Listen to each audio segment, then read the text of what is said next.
Hello, and thank you to everybody who's joining us today. Our conversation this evening is about talking to kids about race and racism. My name is Kristen Pierce-Freaky. I am the Executive Director of Austin Child Guidance Center, and I'm going to be moderating tonight's panel discussion. Thank you so much again for taking time out to join us tonight. We really appreciate it. Today's panel discussion is brought to you by the Austin Child Guidance Center. And we are a nonprofit dedicated to providing accessible, high-quality mental health services to children and their families. We have a team of mental health professionals that provide children and family therapy, psychological services, and medication management. We provide psychological assessments, group therapy sessions, parent workshops, and we have a walk-in clinic that will reopen next week. And all of these things are things that we have been doing virtually or remotely, I should say, since Friday, March 13th. So all of these are services that anybody can access, even though many of us are still in our homes every day. We use a trauma-informed approach to much of the work with our clients. Many of our clients who are victims of or witnesses of crime or have experienced abuse or neglect. Roughly 80% of our clients live at or below 200% of the federal poverty level. But tonight we're here for two reasons. First, to support you in your efforts to talk to your children about race and racism with the goal of answering your questions and providing tools and something to guide the conversations. Second, we'd like to raise awareness about the mental health impacts that racism has on children and families who experience it personally, as well as those who are witnessing it. And we also want to talk about how racism negatively impacts society as a whole, regardless of your race. Tonight, we want to learn from this discussion and from this experience. We want to learn from the wisdom and expertise of our panelists, and we want to connect and learn with each of you. We hope that you will share your questions and comments in our chat box, and we'll do our best to answer all of them in a timely manner. Understanding that we may not get to every single one of them in the 90 minutes, but we're going to really do our best. We would ask you to keep in mind that, again, the chat box is going to be open to sort of engage with participants and ask questions. Please keep questions related to the topic at hand, which is how to talk to kids about racism. This is not a political debate. There's a lot there, but that's a different panel discussion. Each of us comes to this discussion with different perspectives and experiences, comfort levels, and knowledge about this topic. So we ask you to be respectful of others who may not be in the same place that you are. All comments will be screened to remove abusive language. We also want to acknowledge that this is a challenging topic and may make some people uncomfortable, but we feel like that can be a necessary thing to make space for real conversation to occur. So there's a difference between kind of uncomfortable discussion and something that we view as abusive or unkind. So we're going to get started. I'm so pleased to be joined today by our four panelists, all who come with a deep knowledge, passion, and commitment to helping children and families navigate conversations about race and racism. Our first panelist is Deanna Harris-McCoy. She is a licensed marriage and family therapist, associate professor, researcher, and social justice advocate.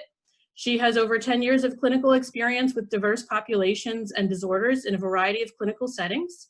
Her research focuses on adolescents, Black mental health, and social justice in the field of marriage and family therapy. She has delivered presentations at local, regional, national, and international conferences. Dr. Harris-McCoy has been actively involved in her local and professional communities by serving on multiple boards and in various leadership positions. Next, we have Chloe Pico-Jacobs, LMSW. Chloe is in the Infant Early Childhood Program, she is the Infant Early Childhood Program Supervisor at Austin Child Guidance Center. She joined ACGC as a graduate student in 2017 and became a full-time staff member in 2018.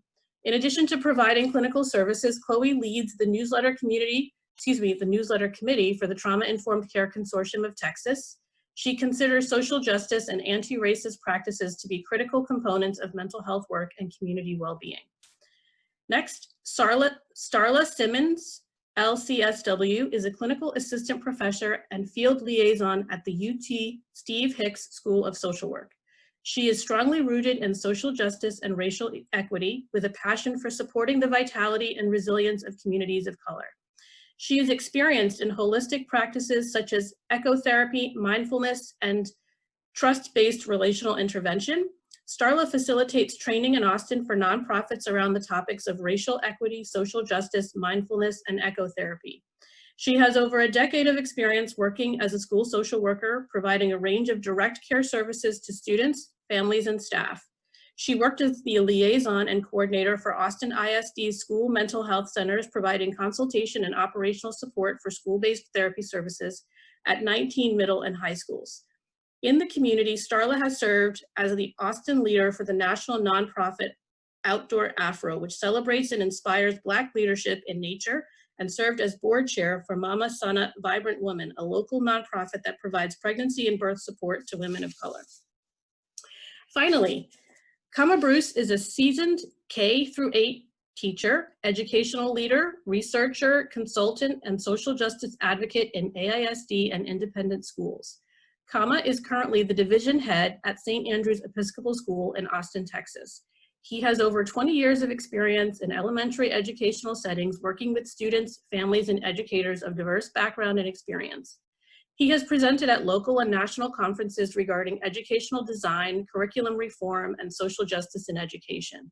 His research is centered on how teachers position socio-historical knowledge of race to inform social justice practices in classroom environments. Welcome to all of our esteemed panelists. Thank you so much for being with us tonight. So we're gonna get started. When you all registered for this panel, we asked you to sort of pose questions and things that you were interested in having answered. So we're gonna try to tackle the most commonly asked questions first. And one of the most asked questions in regard to how to explain race, racism, and the role that it has played in the history of our country in a way that younger children can understand. So Kama, I'm gonna direct this first question to you. How would you explain racism, its history, and begin that conversation in a way that a young child can understand what it means? Where do you begin? That's a great question. Thank you for asking. You know, and I've had the privilege of engaging in this conversation with kids as young as kindergarten and all the way up through middle school. And obviously it ranges in complexity, but I always begin the conversation with starting with the opportunity for children to ask the questions that are appropriate for their scaffolding. So oftentimes as adults, one of the first things that we sort of respond with is I'm going to engage in a conversation that is potentially too complex for this child. And ultimately what I always do, and I think what I guide educators and institutions to do, is slow down and listen to the types of questions children are asking, and to always start with an understanding of yourself. So when we think about our own perceptions of race and how we position race currently and socio-historically, it's going to be deeply important because that's going to inform the ways in which we respond when children ask those questions. So the first thing that we need to think about is that we ourselves as adults are the curriculum. So if a child asks a question and we respond in a way that shuts down the conversation or demonstrates our lack of comfort, children are going to take that cue, and it speaks volumes. So much of our communication is nonverbal. And so children are going to take that, they're going to interpret and say, wow, race is something that's going to trigger my adults, the adults that I love and I trust in my life, and therefore I don't know how I should feel. Should I feel shame? Should I feel anxious about bringing up that content? And so using that sort of frame of reference to say, how do I myself feel about this conversation before it even happens? And being able to reconcile and say, here are the things that I don't know, here are the things that I'm uncomfortable with, here are the opportunities for me myself to learn about how race has been developed and used or weaponized historically is important. And we all have gaps, we all have biases, and addressing those is going to be just as important as trying to create an anti-racist curriculum for our own children in the home or at school.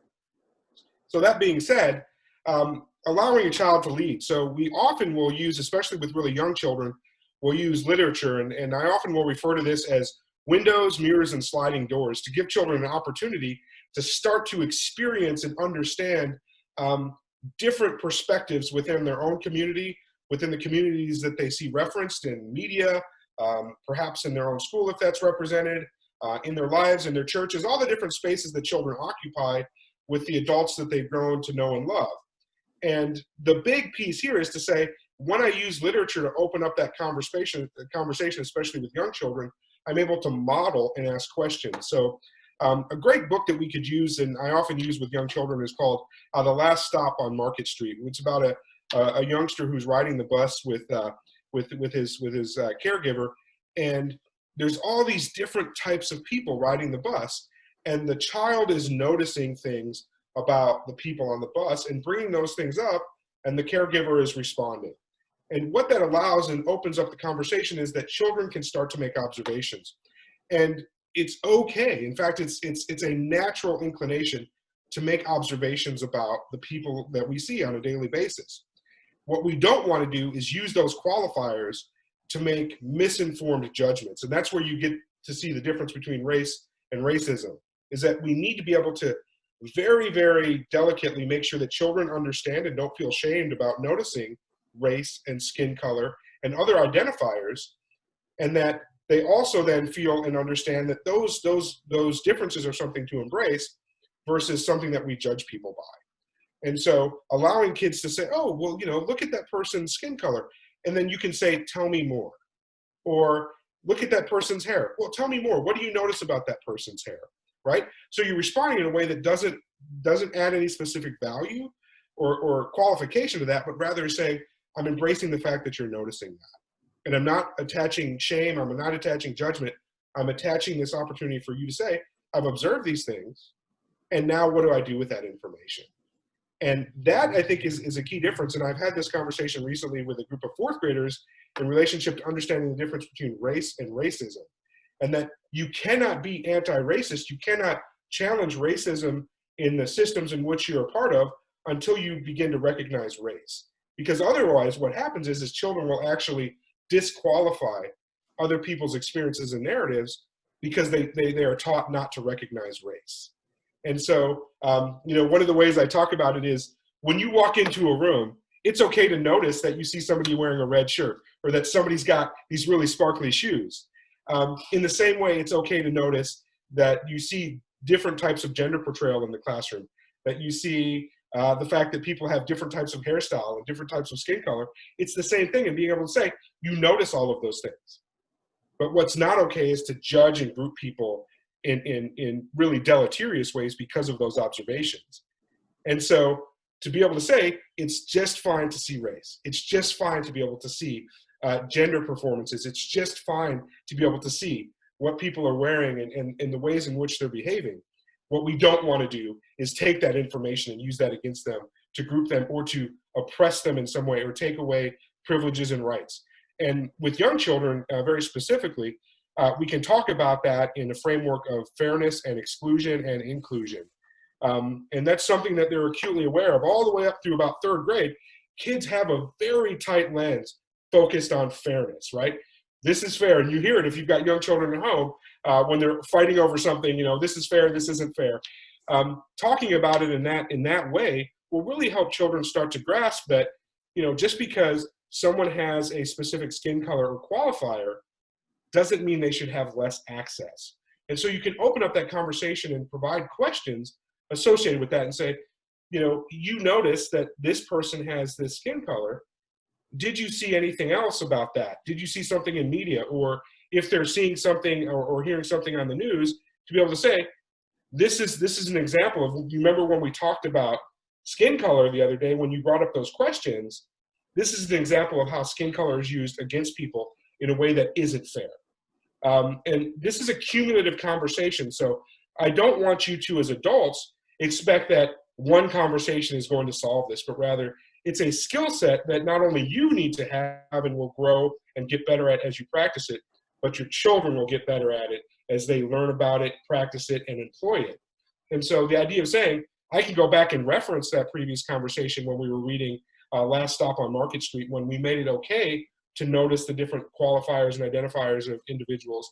And I can use that to then provide a framework when they're looking at sort of whether it be modern day sort of experiences that we're seeing right now, all over the media when we're looking at protests, when we're looking at activist opportunities, or when we look historically, when they start to ask questions about the Civil War, when they ask questions about the enslavement of groups of people, when they talk about the displacement of groups of people, you now have a framework, a schema, if you will, that children can use to interpret that information and say, wow, that is really unfair. It's not okay that that happened historically. And then that might lead to more questions associated with, well, what is going on with this group of people right now? You know, a prime example, when we look at what just happened with the Supreme Court decision in Oklahoma today, if your children have a schema that incorporates conversations around what happened with First Peoples, then they can start to say, okay, this decision or what I'm hearing on in the news right now can lead to a good, healthy conversation, whether I'm in middle school or whether I'm a 5 or 6-year-old. But what we don't want to do is make an assumption that children don't make observations in the world. Children are observing every day, and they're pulling from those observations our behavior around those observations. And so that's why I go back to this idea that we are the curriculum, and as we respond as adults, that teaches children how to think about these things. And if we sweep it under the rug or we don't talk about it, that teaches children that it's not okay to make that observation and share that out. And they lose the opportunity, they lose that chance at the skill set to talk about race and to talk about racism effectively if they're not given the opportunity to practice that. And the last thing I'll say, and oftentimes when I consult or focus on teacher education, is that you've got to be okay and compassionate with yourself to make mistakes, right? This is a skill set. This is an opportunity for us to learn.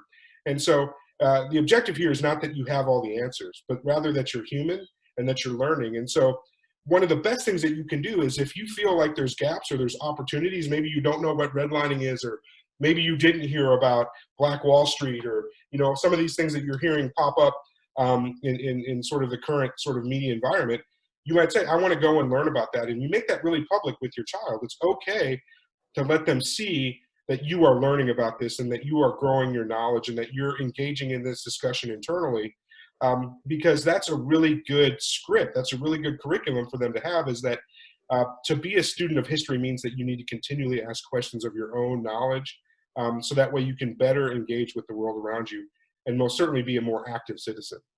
Thank you. Thank you, Kama. Thank you so much. As a reminder, and if you have any other opinions or questions or just comments that you'd like to make, please feel free to put them in the chat box. And also a reminder that anybody who's not a panelist, if you would just turn off your video, it helps us to sort of have better bandwidth and quality, vision quality. That would be great. And we're going to go on to the next question. We're talking about white privilege, as more white people become aware of what it means to live as a person of color, the reality of white privilege is now included in the conversation about race in a new way. And there were a number of questions about this topic within the questions that were submitted. So Deanna, this question is for you. Can you help us to understand what white privilege is and how a parent can explain that to their child? Yes, so I'll just start off by talking about just some terms in general, and then talk about some things that parents can understand, and then a way that we can trickle down and have that conversation with your children. So I think one of the things that we could first start out by talking about, like the power and privilege, is understanding a dominant group, and that's a group of people who are systematically advantaged by society because of their group membership. And then we have targeted groups, which are a group of people that are systematically disadvantaged by society because of their group membership. And I think that we can look at the dominant and targeted groups as all of us at some point are in both of those groups at varying levels. And so we can look at privilege itself as being a special advantage or an immunity, permission, right, or benefit granted or enjoyed by an individual, a group of people, a class, or a caste. So for like example, if we're thinking about privilege just in general, cisgender men, they don't really have to worry about not being hired or being fired if they're having a baby. That's not something that they really have to worry about, like some cisgender women do have to worry about potentially not telling their employer that they're pregnant or going to have a baby because they think they're not going to be hired for the job or to be fired. Folks that are heterosexual don't have to worry about trying to navigate their lives in different states to figure out if they can legally get married here or legally to adopt. Those in higher socioeconomic statuses don't really have to worry about making decisions about some of their necessities because they have disposable income. They also might get discounts because of their status sometimes. And then people that are able-bodied don't necessarily have to worry looking at locations or maps to see if something has a ramp for them to access.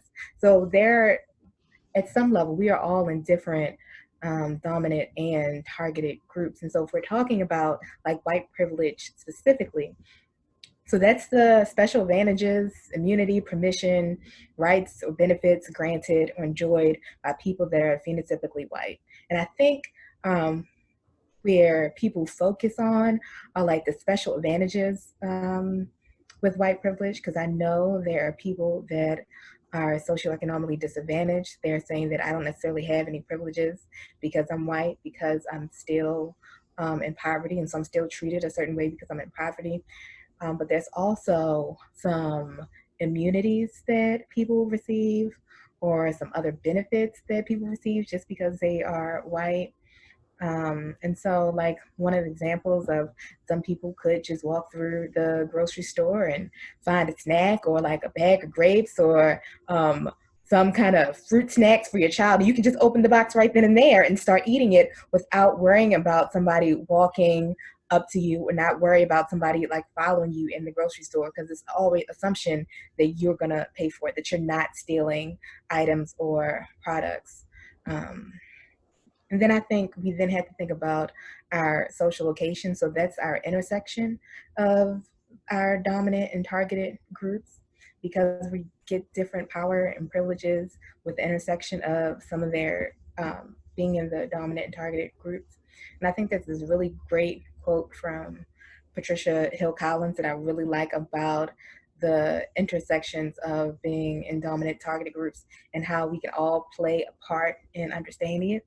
So she says, once we realize that there are few pure victims or oppressors, and that each one of us derives varying amounts of penalty and privilege from the multiple systems of oppression that frame our lives, then we can be in the position to see the need for new ways of thought and action. So if we all realize, and I think this goes to some of both of the questions that we have here, if we all realize that there's privileges that some of us have because we're in these different dominant groups, and if we also realize that there are some privileges that white people have for just being white in this country and potentially throughout the globe, then there's different ways that we can start to change. But it also means that acknowledging some of the privileges and then wanting to do something, it also means that you get to, like, you have to turn down some of them at times, which is a consequence that people don't necessarily like. But then there's it's freedom and it's equity for those that are in some of the targeted groups. So I think in the end that we all benefit by realizing some of our privileges and helping to restore some of the justice that we have in our systems. Is there a difference? Sorry. Go ahead. Is there a difference in how you would talk about this with a white child versus a child of color who has grown up with privilege? And how does one talk about this with a child that has some privilege, even though they're also a minority? And so that's one of the things. So I don't necessarily think it's a particularly different conversation. We're talking about privileges per se for a child that is white or a child of color. So if you're talking to your child and you are a white parent and your child is white and you're talking to them about white privilege, like Carmen said earlier, kids understand the lack of fairness. Like, they get that. So they don't necessarily understand why people are unfair, but they can get it. So you can potentially say that there are people that are treated worse because they do not look like us, because they don't have our same skin color. Sometimes teachers may think one of your classmates are bad, or they don't necessarily aren't smart enough without even knowing them. There's some doctors that may not necessarily give the same level of medicine because they don't look like this. So kids get it. Like, they get that. And all you really just have to do is tell them. And if they start noticing it at an early age, then they can potentially do something about it and use their voice around it. And so I think for parents of color with children of color, it's also thinking about your privileges too. Because I know that when people figure out that I have a PhD, it changes a lot for them. And it's not necessarily, oh, you have this extra knowledge, I want to have a conversation with you about the knowledge, where I want to like learn something. It's more about like them seeing me as a human being. So before they figure out or learn that I have a PhD, I'm invisible. But then once they figure it out, it's like, oh, well, then let me invite you into this like you're worthy enough to have this conversation. So I also think that some parents of color may also do the same thing, because they might think that their socioeconomic status or their where they live or their educational background will still protect their children from racism, and it doesn't. And so part of it's like you have to stop the separation. So we can't say that those people over there are different if we're still talking about people in our same race, that those people that live in that neighborhood are different from us, or those people that have this gender identity or this sexuality are different from us in that way. So it doesn't really help have some of that justice for them in that way. But I think talking to kids, they get it. Like they get the lack of fairness. They see it. It's just about having that open conversation with them and then giving them the space to actually ask the questions and then hearing them out. So I think just like with any topic that you really talk to kids about sometimes, that it's more about comfort than the child, because they'll just ask you the questions. And it's okay potentially saying that sometimes I just don't, like, I don't know, but we can look this up together. And if you want to help children have like a healthy respect for various cultures and races, like take them to different cultural events, starting when they're young. Take them to different museums so they can learn about some of this stuff. And so do it at like a really early age. Thank you. Mm-hmm. Many of the questions and concerns that were asked also have to do with addressing injustices and inequalities and maintaining a sense of hope for our kids. So Starla, this is your area of expertise. So I'm gonna ask you to get us started. What does racial equity mean, and how is that a social justice issue? And how can parents help their children embrace these concepts as they begin to understand what race and privilege are? So when I think about racial equity, I really like to refer back to the City of Austin's Equity Department.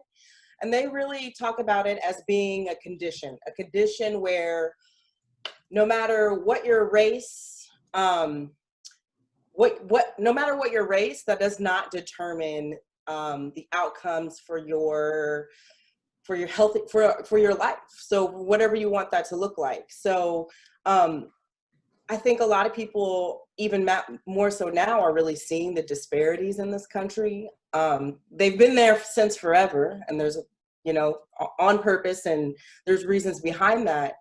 But across health, education, all of our systems in the United States, race is always one of those determining factors that either has poorer outcomes, where you see the biggest gaps, where there's the most disparity.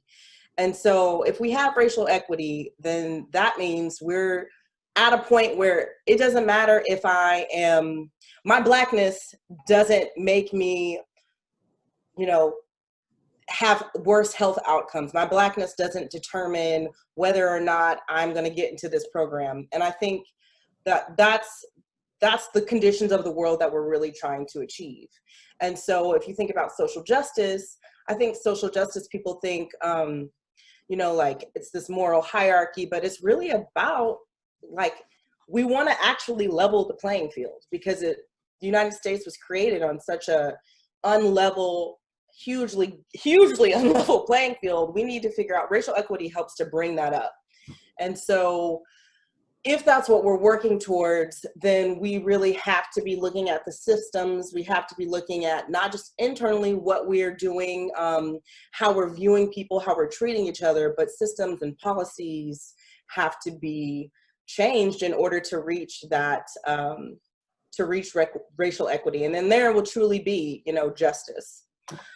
And I think one of the things when I think about what families can do to well, actually, I just want to tell, I was thinking about how to answer this, and I think I have like the best story, because I have a now 8-year-old and a 5-year-old. And my 7-year-old, it was about a year ago, 2 things happened. And obviously we talk about race in our family, because you do as a Black person. This is something I'm passionate about. But I still want to say that I'm not perfect at it, and I make mistakes, and I still stumble over my words, and I take things back, and I pause, and sometimes I say too much, but it's okay. But my 7-year-old, we were on the highway, and she was really getting interested in like different people who were asking for money at stoplights, people who were washing windows for money at stoplights. And so one day she said, "Mama, why are all the people asking for money Black?" Like she noticed this. And so I'm in the car like, okay, now is my time. This is that moment that I have to like break down the history of the United States, make sure she knows that she's gonna make it. There was a lot of pressure. And so I definitely stumbled over my words, but we had that conversation. I said, wow, I'm really, you know what? I was like, first of all, I'm so glad you said something, because I'm happy to know that you're looking at the world and you're noticing these things. And I'm like, how do you feel when you see that? And she's just kind of like, I don't know. It's just kind of sad. It makes me feel like, I don't know. You know, she couldn't really exactly say, but we talked about a long, long time ago when the world was started, people with skin, darker skin, melanin, were brought over as, and enslaved, that because of that, it's created this structure in the world where, you know, there's Black people haven't been given as much power in this world.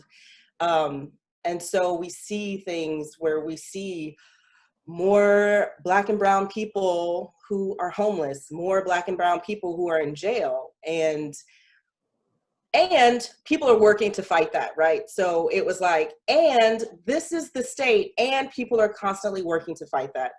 Because I think one of the things for her was like, why would anybody let this happen?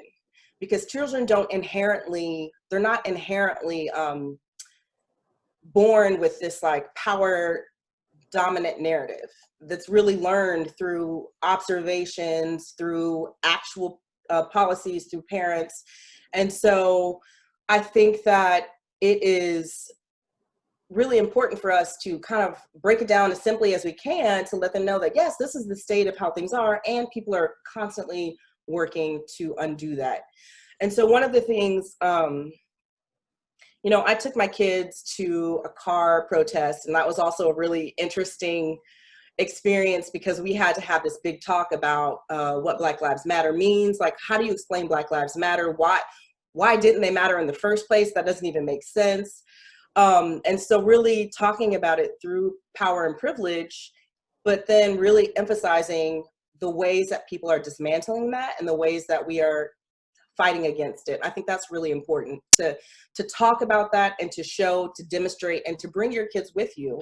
And I was watching a little snippet earlier for a class I was teaching, and it was about solidarity, not charity. And I think one of the things as families who are wanting to engage in this fight is like, we have to be in solidarity with Black and brown families, and not this form of charity is like, oh, poor, that's just, you know, like, oh, poor them. It's so sad that that's what their life is like. Let's throw some dollars at that. That's not an effective way to really be anti-racist or to model with your kids. Yes, donating money is good, but we have to really come from a place of empathy and not sympathy, and break down the hierarchies that exist in relationships. So if you are wanting to engage in advocacy as a family, and you want to teach your young folks, your children how to advocate, you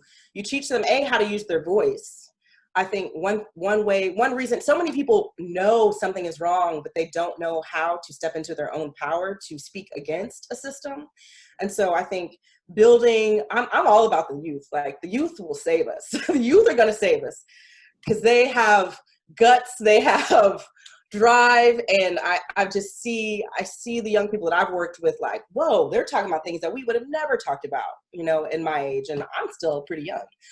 So I think really teaching our kids who have that strong those strong values with like around fairness and what's not fair, but teaching to empower them to use their voices and to join with those Black and brown kids that they see who are being treated unfairly, to join with other parents who are struggling, not out of pity, but out of solidarity. Not because you feel bad for them and you want to make yourself feel better by doing something, but really that you're standing with and for people who are oppressed. And I think kids can understand that through bullying. There's a lot of training around bystander. It's like, don't be a bystander to racism. You can step into your power and you can use your words and be in solidarity with your friend who is hurting. And then you can join with an adult and create a plan to attack the system. So I think it's just really, showing the ways that we can be in solidarity with marginalized families, kids, and using our voice in that way. Thank you, Starla. For all of our panelists, how can parents instill anti-racist values in their kids when they may come into contact with racist views in their extended families or in their community or in their school? Any of you can jump in on that. I think it's probably more complex when you're dealing with your own family, because at some level you then have to support your child and protect them. So that also means that you then have to think about some of your conflicting loyalties there too, because then you might have some loyalty to an elder family member, but then you also want your child to know that if they're standing up for something that's wrong, that you're also going to be supportive of them, so that if they use their voice, then you also potentially would need to protect them from the consequences from their family members. So then if that's something you then decide to do, be very thoughtful of how you're going to protect your child so they know that using their voice is okay and that you're still going to be behind them and support them and protect them in that way. I would add to that. I think that's I think one of the best starts. I know that family relationships are always fraught, and it's really difficult for us as adults to navigate those. I would say that our nation, our society, our systems were built on an extremely racist premise, and part of participating in that premise is that we all sort of have bought into a very specific narrative of history, and oftentimes it's a history of omission. And so one of the best things you can do for your children is to actually give them a deeper and greater access to the rich and full narrative of history versus a narrative of omission. I think about even the terminology sometimes that I see in school curricula, for example, referring to slavery as the triangular trade versus slavery, right? The slave trade. Little things like that have a really long-standing impact on the ways that children interpret the world. And so, they are going to experience racism and racist institutions, racist practices. And what you want to do for your children is give them the appropriate historical schema to interpret that and call it what it is, right? So it's not necessarily about saying it's about being against a specific family member, but about saying, this is the history behind that symbol or that particular belief, without placing value on it, but saying that history is rooted in racism, or that history is rooted in the oppression of a specific group of people or a specific intersectionality. And I think that, in doing so, you actually will equip your children to be much better advocates, not only for themselves, but to be accomplices for those that are feeling marginalized and need support in co-creation of a voice that's going to be more profound towards change. Thank you. Before we get to Chloe, I just want to mention that, there was a couple questions in the chat box, but so I'm gonna throw them out there and maybe we can address them in either Chloe's question or subsequent. There was someone who asked, how much race conversation is too much? Is there a limit? And how do we know when our child has reached his or her limit? And so ponder that. And then the other thing I want to mention is that Michelle Reed posted that she organized a rally in support of Black Lives Matters for Kids called I Have a Voice Too. And it sounds like this was an amazing event that her daughter and the kids kind of led the way. And she's asking for any advice to help them to use their voice better, or if there are other ways to advocate. So I'm going to throw those out there, and if you can incorporate them in some of your responses, great. If not, we'll definitely come back and address them specifically. But I want to give Chloe a chance to weigh in on the mental health impact. So ACGC has been providing mental health services for children and families since we were founded in 1951. And over the years, we have seen firsthand the negative impacts that racism can have on people of color, and continue to work towards healing those who are most traumatized by its effects. So, but Chloe, from your perspective, how does racism impact the mental health of all children and families? And how do we support children of color who face increased trauma because of their experiences? I think that's a fantastic question, and Starla spoke to this a bit. I have a lot of thoughts, so I'll try and keep it concise. But when Starla spoke to the fact that we're all connected, certainly white children are not going to experience race-based trauma in the way that kids of color are. And that being said, any system that is oppressive to anyone in the community, white children, white families are locked in that system. Now, they may have significant privileges because of their skin color and their race. So again, I don't think it's fair to compare that to the race-based trauma that kids of color will experience.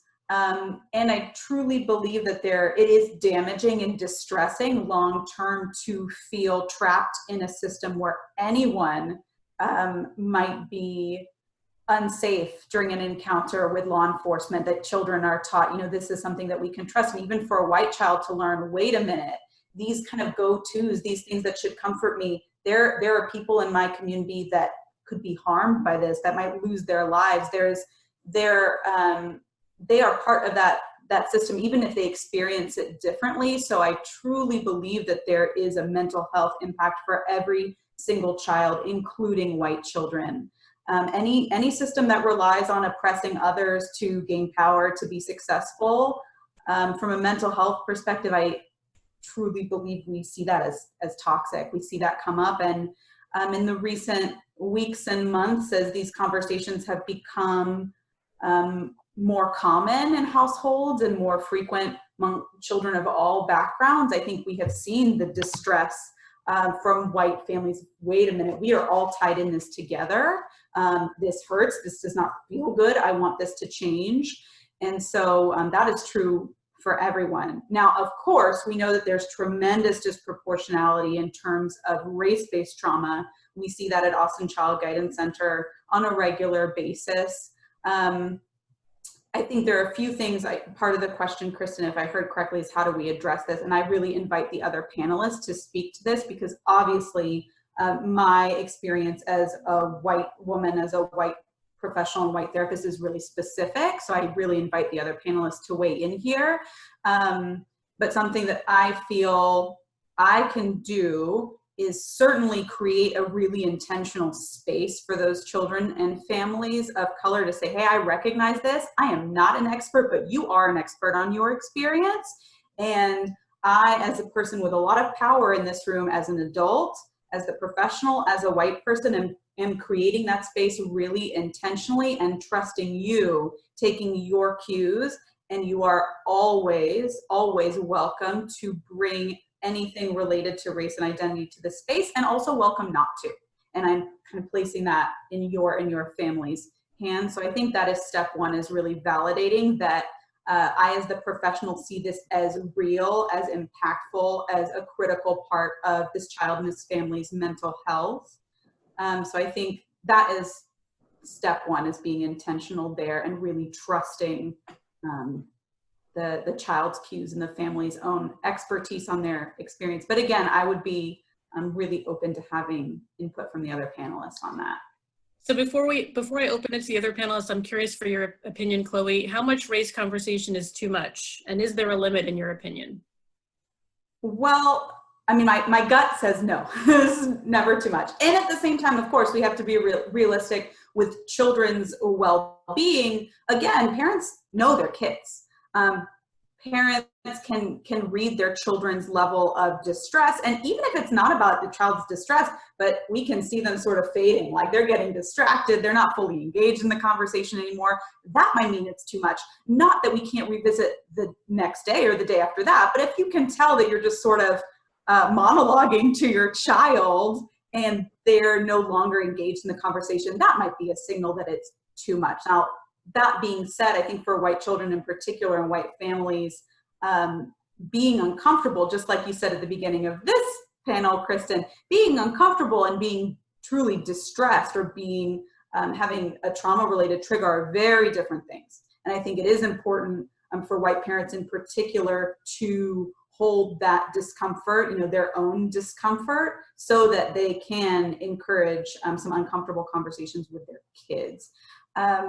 But in general, when I hear is there too much discussion of race, my instinct says no. It might be a lot more about what we as the adults start, feeling like we're kind of full up on that conversation. But I think kids are pretty good at communicating verbally and non-verbally their tolerance for these conversations, and when they've had enough, or it needs to be paused at least. Thank you. So I'm going to open this up to all the panelists. How do we support Black and biracial kids' self-esteem when they're in mostly white spaces like school or in Austin in general? And how can these parents support their children process feelings when one parent is treated differently? I'm talking about biracial families. When one parent is treated differently than the other, or how does a parent address racism with a child who looks ethnically ambiguous or who looks white but is in fact a minority? So opening it up to all four of you. I can speak. I grew up in rural Missouri as the only Black family in this little country school. So I have a lot of, it's been really amazing to reflect back on what my parents did for us to be able to get through these white schools intact. And I talked to my mom about that now, and I think a lot of it is making sure that we're getting like so much positive racial socialization, which is like so many messages around how Blackness is beautiful and it's not a deficit. And also being in community with other Black people, having art in our home, having pictures of Black people, seeing Black people doing things that stereotypically they don't do.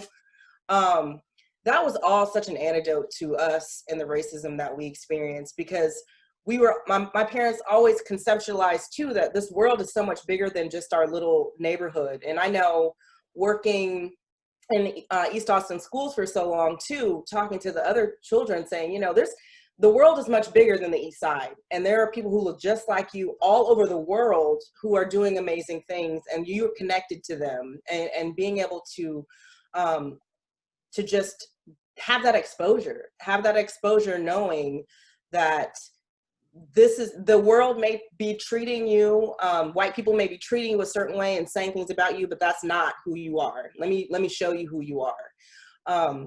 And I always say, like, joy is also the antidote to oppression. So if you're a person who's living in any kind of identity that's oppressed, finding ways to just feel joy, that's the antidote. So doing the things that you love, creating that space to really be engaged in things that fill you up is an antidote to be able is an antidote for racism in a lot of ways. And I think I've lived that. I have lived that. I'm still living that. And my kids are biracial. And so we spend a lot of time talking about mommy's experience versus daddy's experience. I got accused of stealing in a store once, came into the car with my husband who was white and my children there, and I'm sobbing, breaking down, and having to explain why that happened. And you know what? I think because I've been able to cultivate joy and self-confidence, and I've learned how to kind of like preserve, my kids see that. They see the ways that I'm able to experience all my feelings, be angry, be sad about the world, but then making sure that you provide this sort of balance and like, okay, but still, I am here, I'm doing these wonderful things, you are coming with me on these wonderful things. And you know, for something I'm still learning what it means to be a parent of a biracial child too. I mean, I don't, even though I'm Black, I don't have all those answers for sure. And so I'm kind of trying to work with my child and the questions that they have, making sure that they're exposed to other mixed race families, and so that they can kind of also have a multitude of people in context in developing their own identity. So, yeah. Thank you. Yeah, I think that what Starla was saying is correct. I think that's what we also teach people to do just in therapy, is that life is always not just like bad. You can still find joy. You can still find happiness in some of despite some of the bad things that are happening in life. So I think that's the same thing as recognizing when you recognize that racism exists, or when children experience some of that racism, but there's still other things that you can enjoy in life. That's not the only thing in life. So I think that at some level, there is still capability of finding hope and happiness and joy in life, because they're still children. So you still want them to have some of that innocence and still have some of that magic and hope about the world as well. Kama, I might direct this to you. What are some initiatives teachers can introduce to teach their students about racism, and how can they ensure that all of their students' cultures are represented and foster strong cultural identities in their classrooms? No, that's a great question. We've been doing a lot of that. You know, as a leader in an independent school, you know, that is predominantly white, I think there's a lot of questions, and I think certainly one of the challenges that we have in society currently is that, you know, following Brown versus the Board of Education, you saw a large disenfranchisement of African-American educators and educators of color, and you still haven't seen that return to the classroom for a lot of the diversity that would be extremely helpful in this regard. And so oftentimes you see the same histories being repeated and reproduced, which is one of the big challenges. So, you know, first and foremost, it's an interrogation of the history that we know and understand about this nation. And unfortunately, a lot of the history that we're exposed to as we go through school, which is primarily a social reproduction tool, is a narrative that's exceptional, right? It tends to sell this idea of this American mythology that is absent all of the black marks, if you will, the challenges and the uncomfortable moments that we really need to recognize to grow as a nation. So forcing that conversation with the faculty and asking those questions as a parent. I mean, you have tremendous power to query the curriculum and the types of development and professional development that teachers are doing in the schools where your children attend, that ask this very specific question.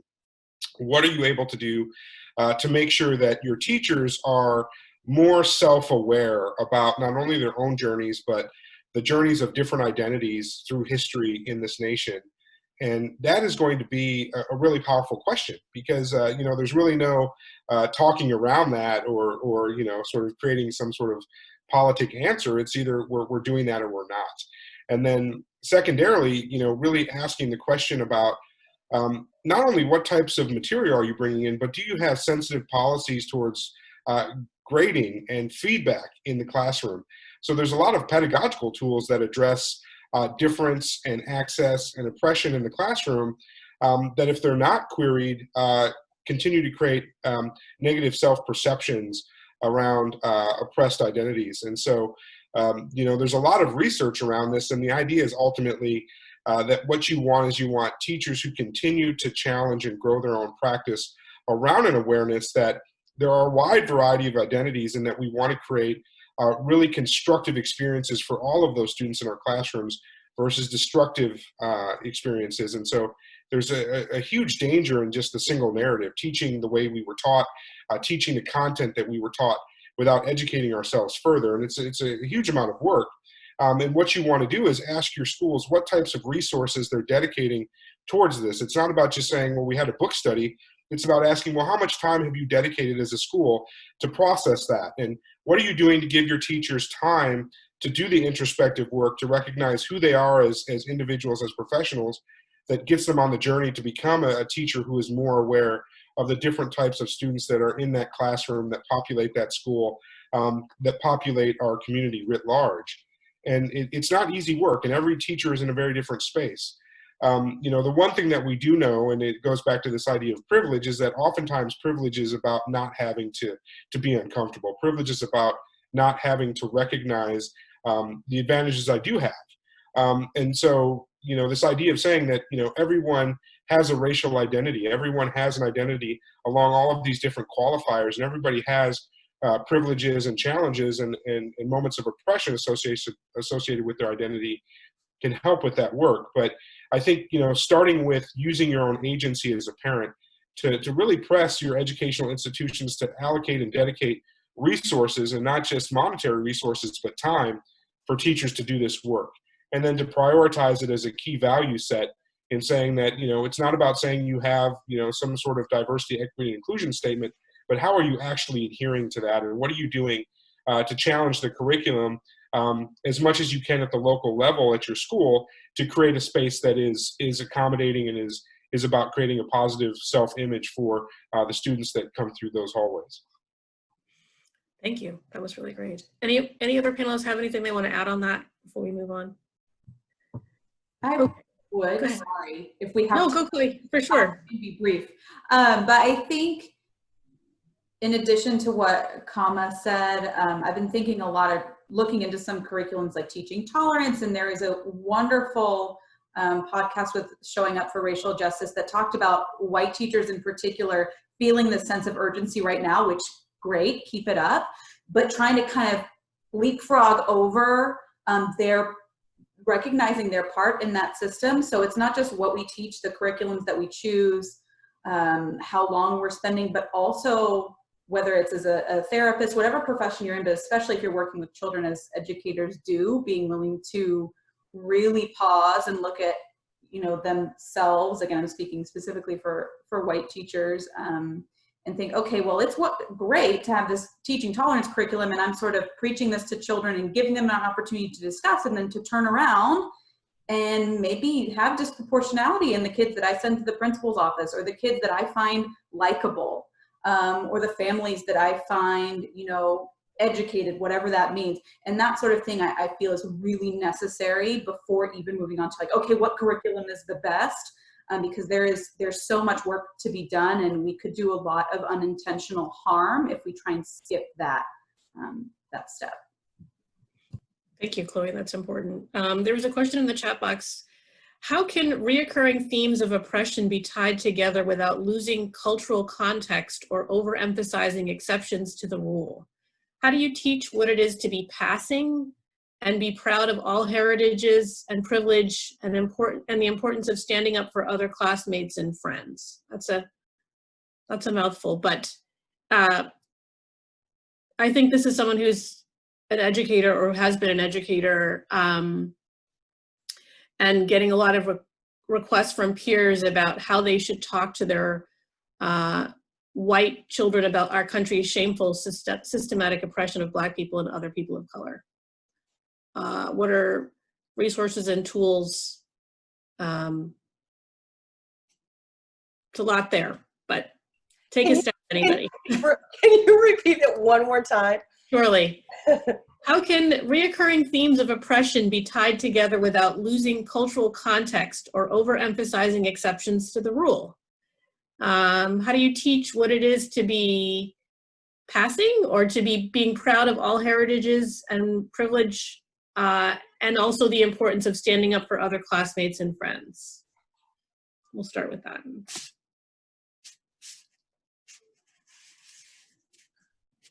I'm trying to wrap my head around that exactly. I think I may or may not answer this question at all, but I think one thing that we really have to, it's complex. I think one of the things too is like, it's just a really complex, racism is so, it's like so simple yet so complex. When we think about different identities and different oppressions and the intersections that they exist.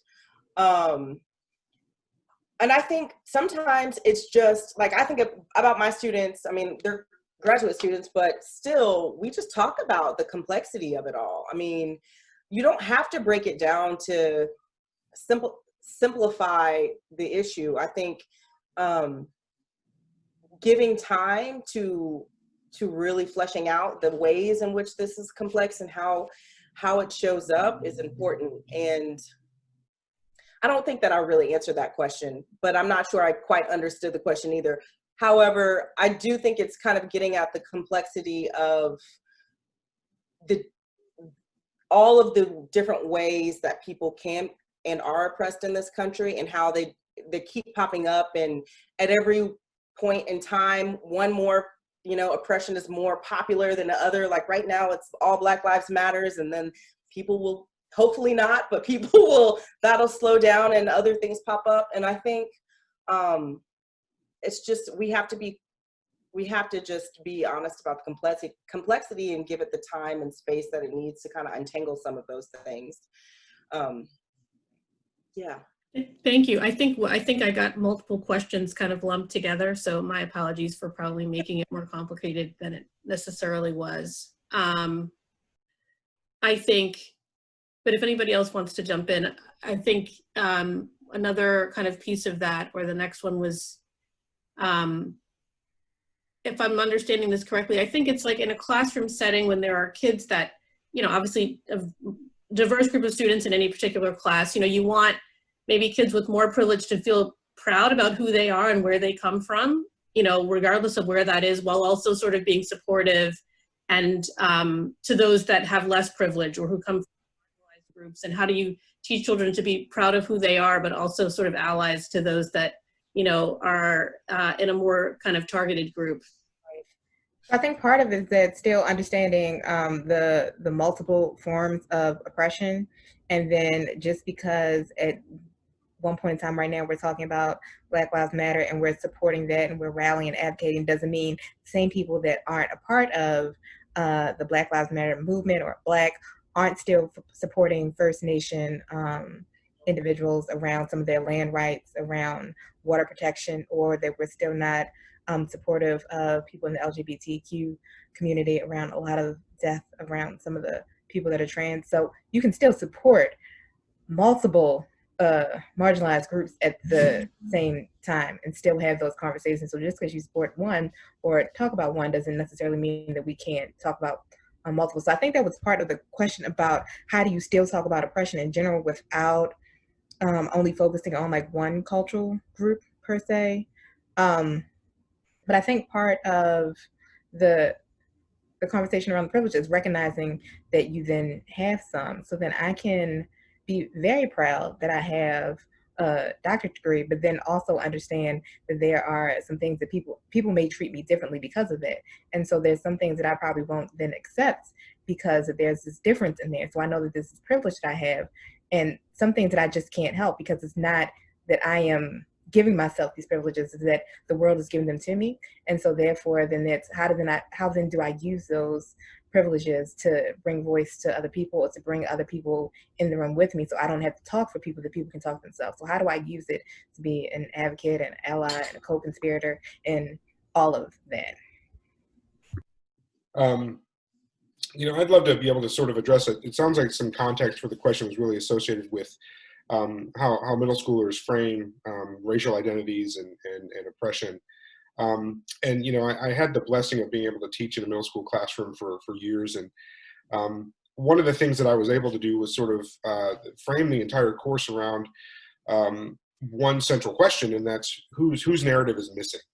And that we were able to look at, a wide variety of historical texts and primary sources, but then additionally look at, a lot of the curated, resources that are offered at the district or at the state level, and query that, whose voice is not here. And you can use a variety of different tools to help students interpret that. There's a pretty old tool that the Spanish came up with when they were operating as colonizers in Mexico and in the Southwest, called the casta system, which was about painting a lot of the different racial categories in very specific ways and creating a visual hierarchy that people could use. And I asked the kids, whose narrative is missing, and can we use this chart to help us figure out why those voices aren't being heard according to this hierarchy, and then able to follow that further to say, in current day Texas, how do we see this system still at play? Another thing that can be really helpful is studying historically there's a professor called David Roediger who talks about the wages of whiteness, which is how whiteness became property, right? This idea that claiming whiteness as an opportunity for access and privilege at the expense of oppressing others, and how people lost ethnic sort of identifiers to claim whiteness. And that can be really helpful because I think oftentimes, whiteness is sort of set as this single category versus this really complex category. And giving children access to that, or even us as adults access to that understanding that, when our historical forebears, our ancestors came into this nation, they oftentimes had to shed ethnic identities to claim whiteness. And as a result of that, sort of lost some of the prideful opportunities to say that, yeah, I have this ethnic identity that I really embrace, this language, this cultural experience, these traditional understandings. We lost all of that to participate in whiteness and to gain privilege and access to wealth and influence. And doing that really helps, I think, especially middle schoolers, gain access to that nuanced understanding of self and that nuanced interpretation of history that is much more helpful and much more action-oriented. Thank you so much. Another question is, sorry, they're kind of lumped together. Great resources, books, tips to help young Black children navigate spaces when they live in a predominantly white community and attend a predominantly white school.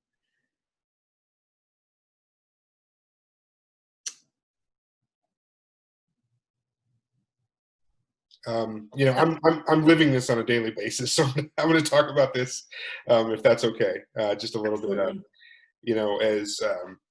As a parent, as an educator, I've got 2 young children attending school, and they are in a predominantly white school, a predominantly white space, and in moving through those spaces, they're beginning to recognize in their own ways the challenges of that. And so I think for my partner and I, it's really about providing alternative narratives to that, so that way they can start to see and latch on to different cultural experiences and find pride and joy, as well as self-understanding through that. And so if you really think about education or life in general, it's really about a series of opportunities to focus on identity and to try on new roles and experiences. And if they only have a single narrative to plug into, those are the things that they're going to really valorize, to say that this is the identity I want, and it can lead to feelings of limited self-worth or low self-esteem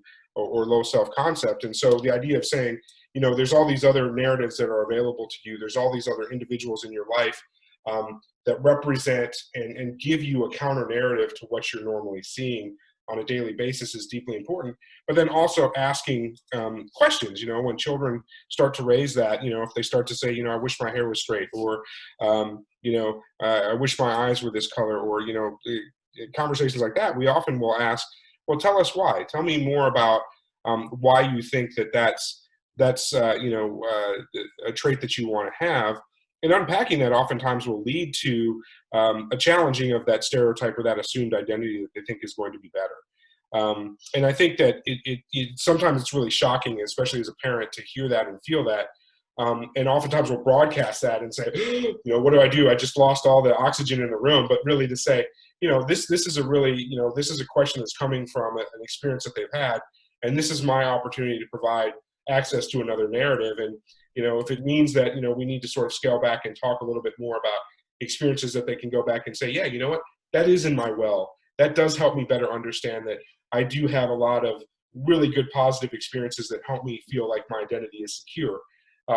That's really the process. And to say, providing those counter narratives is deeply, deeply important. And so oftentimes looking at, if this is the predominantly white context that they're in, what's another context that I can take them to that isn't predominantly white? What's another type of familial experience that isn't predominantly white? Those are things that we need to do, and we need to be really active about creating experiences like that. And I think for all children, that's deeply important to have a series of different narratives to associate with. Thank you so much. Does anybody else want to weigh in on that? I know as the moderator, I'm typically not supposed to be answering questions, but just to that specific question, just my own personal experience. So I grew up in Massachusetts, in the suburban Massachusetts, in a very homogenous community, mostly Jewish community. And Boston still has a busing system where inner city kids are bused out to suburban public institutions. And as one of the few children of color that lived in the suburbs, and as somebody who could walk to school, it was interesting because I had the experience of both kind of having a lot of resentment from the students who were bused in because, they were getting up at 6 a.m. or 5:30 in the morning to get on a bus and ride for 30 minutes to the community that I was sort of, with my lunchbox walking to school with my Caucasian friends. And they were often very unfriendly when I was in elementary school. I mean, sometimes they were scary because they just didn't like me and I didn't know why. But it was because, just a resentment, I think, of somebody who lived in the community that they were having to be bused to. As I got older, I think I kind of came to terms with the fact that, some would like me as they got to know me and some wouldn't, and there wasn't much I could do, but that this was the community that I was living in, right? And so making friends and socializing and sort of living my life. What my parents did do, though, is that, we have a large family. They made sure that I visited family a lot. We had other, they had friends and other people of color in other communities. They just made real concerted efforts to make sure that I was engaging with those folks. Interestingly, there was sort of the additional challenge for me personally. It was just, my father was a somewhat prominent figure, and so that kind of created another level. Talking about privilege, I always knew that I had it. Even as an African-American child, I always knew that I had it. First, by virtue of the fact that I got to walk to school, and a lot of other kids that looked like me did not get to walk to school. By the fact that both of my parents went to college and had graduate degrees. Even in my own family, I had privilege. And so I think the combination of recognizing that, even as a young child, I kind of recognized that, I understood it, but also needing to feel happy and needing to make friends and needing to go on play dates and needing to do that and feeling like it was okay to have friends and do those things with the people in my community. And it just so happened most of those people were Caucasian and probably Jewish. But that was, so it was, I think, both and for me in terms of both accepting the community in which I lived in and feeling comfortable in that community, and also recognizing my privilege and the need that my parents saw to sort of make sure that I also had those other opportunities to socialize and to be around people that did look like us. As a parent, I have kids who are having a similar experience in the sense that, living here in Austin, which is not super diverse, and going to largely homogenous academic environments. My daughter is a senior at LASA, or will be, and, kind of talking to her and listening to her about what that experience is like as one of very few children of color who attend that school, and sort of how she navigates that. It's interesting. It's very similar. Listening to her is sometimes very similar to conversations I had or thoughts that I had. I think it's just, it's so important that parents have that awareness. Many parents do this because they want their kids to have the best possible education, and they make the choice to put them in a homogenous environment, making sure that they get the education that they need and trusting that they'll kind of figure out the social stuff elsewhere. Right. And of course that does happen, but when kids are young and they're developing and they're learning, it's just so important to make sure that you are conscientious and intentional about exposing them to as many different contexts and people as possible. So sort of adding my 2 cents as the non-panelist in the room.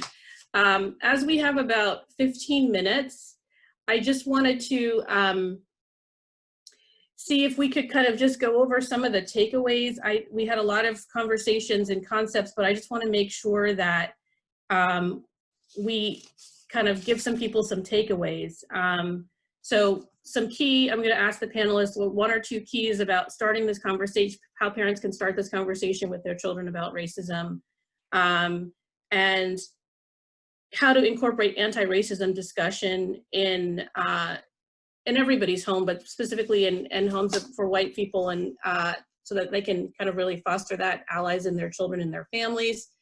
And some ways that we can intentionally synthesize these discussions into this curriculum in school. So those three things, kind of one or two comments that each panelist might give towards that, so that people have some very specific takeaways as we wrap this up.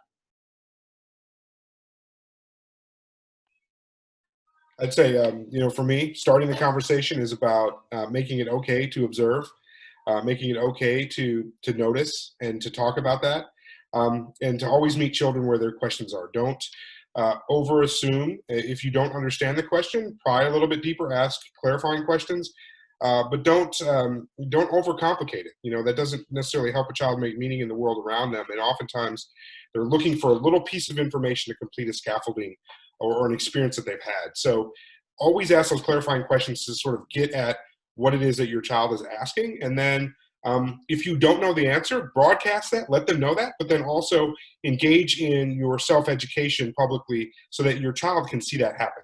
I think that's a wonderful step. Thank you. I'll jump in. I think, you know, I think engaging in the, not engaging in the conversation, I think in the long run is more harmful than engaging in it and being messy or saying the wrong thing. So I think just kind of, as I tell my students, to step into their brave shoes and to just try a little bit, see how it goes, maybe do a little bit more after you've done your work yourself. But to just take the plunge. I think we've spent so much time waiting for white folks to get comfortable, and a lot of people have died because of that. So really just like start now. And to expose your kids. I mean, if your social circle and your network is totally white, do something to mix that up. I think that exposure, to see, kids need to see other people, types of people doing things. They need to see different neighborhoods, not in a voyeuristic type of way, but really in a way of understanding that the world is bigger than their little cul-de-sac, which is sometimes hard for kids. But I think that exposure is really important. And again, I always, again, with just doing it in solidarity and not charity, not as a savior, but as somebody who is in solidarity with people. Thank you, Starla. And I think part of what like Starla said earlier about like first you breathe when you have like these teachable moments or these times when your children might have this observation, and then make it into a conversation. Even though it might be terrifying for you, they're observant. They know when there's lack of fairness that happens. So then just make it a teachable moment, make it a conversation. And then they might sit there and let it marinate for a while. They might think about it for a while, and then say that if you have questions about it, or want to talk to me about it even more, you can just come back and I'm open to have a conversation about it.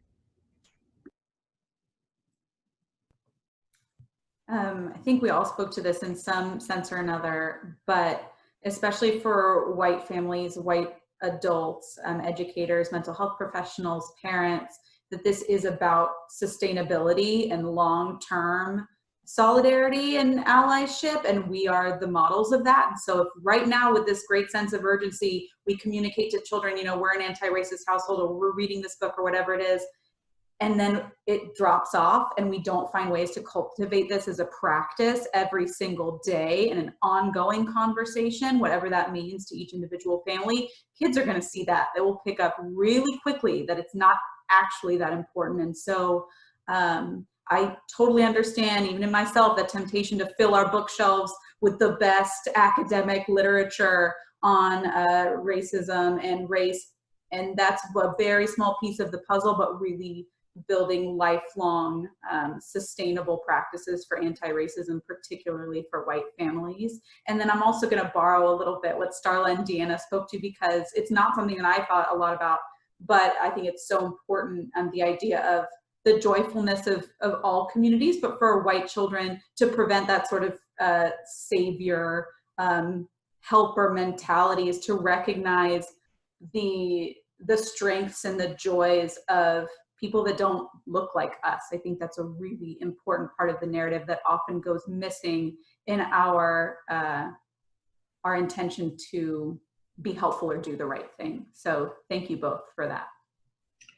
So one question that kind of just came up, which is sort of timely, how do we help children balance their relationship with a relative or family member that advocates for the Confederate flag and has ancestors who fought for the Confederacy, and teaching them that racism is wrong?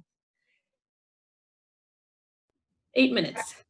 I don't know if I understand the term balance, but I think it's about the education. So then giving people the entire history about what the Confederacy meant, what it happened in the U.S. around slavery, around ownership, around dollars, around keeping money in the South. So giving it the whole history.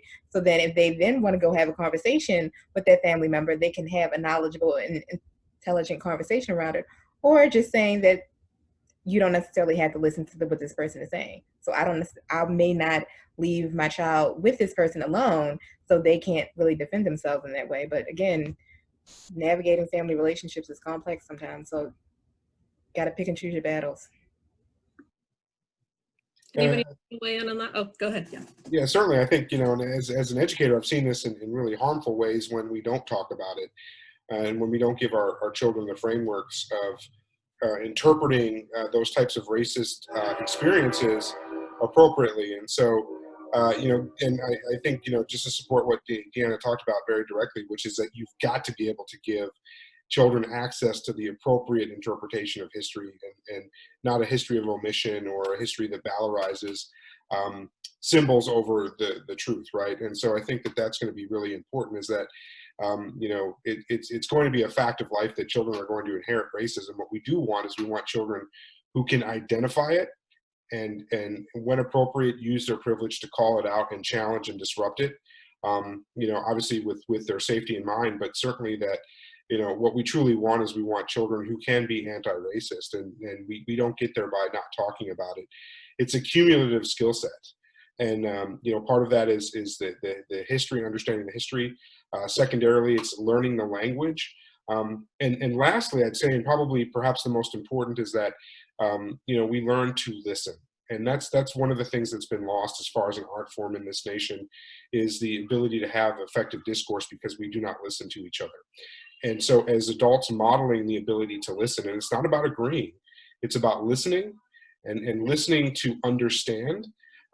So that way, I can say, I understand your perspective. I don't necessarily agree with it, but I also understand how to position that. I recognize that framework doesn't work for me, or my value set, or my understandings of equity and fairness and access, and that certainly I want to work against perspectives like that, because they are oppressive, and they do discount and marginalize and silence voices that need to be part of this conversation. And so that's really, I think, the effort that we need to make, is that we want to create young, educated citizens who can start to make those choices for themselves, because the hardest part about this is that you will often not be with them when they encounter these types of things. And you want to equip them with the scaffolding to be able to interpret those experiences appropriately, and keep the dialogue open, because you do hope that they come home and talk to you about it when it does happen. And so that's why I go back to that idea of your responses, and your physical and emotional responses when they do bring up questions like this are deeply important, because it gives them that knowledge of, yes, I can have this conversation. Mom and dad or my caregivers or whomever I live with, they're safe adults to talk to about this. Thank you so much. So we got 4 minutes, so I'm gonna wrap up. But first I wanna say this event is going to be saved on our website. It's been recorded. So if you go back and if you've missed pieces of it, or if there's someone who missed it who might want to watch it, it'll be available on our website probably on Monday. And so you can check back for that. The other thing I wanted to mention is that next month's panel is August 14th, and that one's going to be really geared towards middle school and high schoolers, and we're actually going to ask the kids themselves to participate. Right now, mostly we've had parents, but next month's event, we're going to ask middle schoolers and high schoolers, in addition to their parents, to participate in the panel. So if you have a middle schooler or a high schooler who you think might want to participate, please save the date of August 14th. It's going to be at the same time. It's a Thursday, 5:30 to 7. And so I just want to throw that out there. But I then want to just thank everybody for joining us today. These discussions are so amazing and sort of full of information. And every time we do this, I learn so much myself. I certainly want to, I hope that you enjoyed hearing from Chloe and Deanna and Kama and Starla. They are fantastic. And thank you guys so much for your time and participation today. And finally, I want to just thank everybody who made a donation. This is a free event, but those of you who donated, we really appreciate it. Your donations have already provided 5 copays for some of our low-income clients who are struggling, especially now in the era of COVID-19 that seems to sort of have no end, unfortunately. So I just want to thank everybody for that. We really appreciate the response that the community has shown to these panels. We really didn't know what to expect when we first started them, and the response has been overwhelming and so incredibly positive. And we just want to really thank you for all of you who are doing so much work and putting so much energy towards learning more and trying to sort of, you know, I always say when we know better, we do better, right? For ourselves, for our kids, for our community. So thank you all so much for that. And we hope that you have a really good evening and a really good weekend. Take care.